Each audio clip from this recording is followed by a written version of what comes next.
শহীদ উসমান হাদি, তার বক্তৃতা, তার আলাপ, তার চিন্তা, তার মাঝে আমি আল্লামা দেলোয়ার হোসেন সাঈদী হুজুরের প্রতিচ্ছবি দেখতে পাই।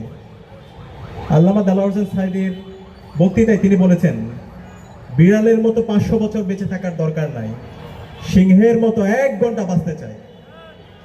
এবং আল্লামা দেলোয়ার হোসেন সাঈদী হুজুর যেভাবে ভারতীয় আধিপত্যবাদের বিরুদ্ধে, আগ্রাসনের বিরুদ্ধে, চাঁদাবাজের বিরুদ্ধে, টেন্ডারবাজের বিরুদ্ধে, দুর্নীতির বিরুদ্ধে, রাহাজানির বিরুদ্ধে ইনসাফের পক্ষে কথা বলতেন, ঠিক একইভাবে শহীদ উসমান হাদিকে আমরা দেখতে পেয়েছি।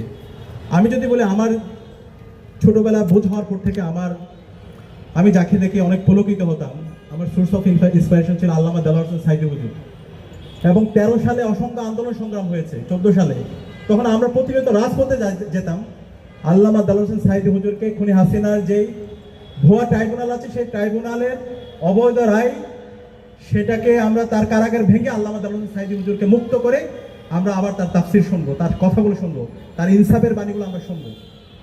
এবং সেই সময় রাজপথে নামতাম শহীদ হওয়ার জন্য।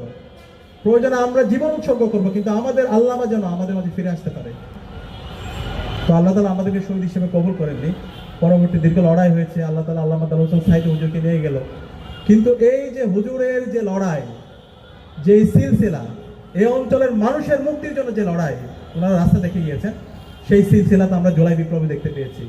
জুলাই বিপ্লবের আবু সাঈদ, ওয়াসিম, শান্ত, আলী রায়হান প্রত্যেকেই এই আল্লামা দেলোয়ার হোসেন সাঈদী হুজুররা যে আধিপত্যবাদের বিরুদ্ধে, আগ্রাসনের বিরুদ্ধে যেভাবে তারা ভোকাল ছিল, ঠিক একইভাবে আমরা তাদের মধ্যে সেই আকাঙ্ক্ষা, সেই প্রত্যাশা আমরা দেখতে পেয়েছি।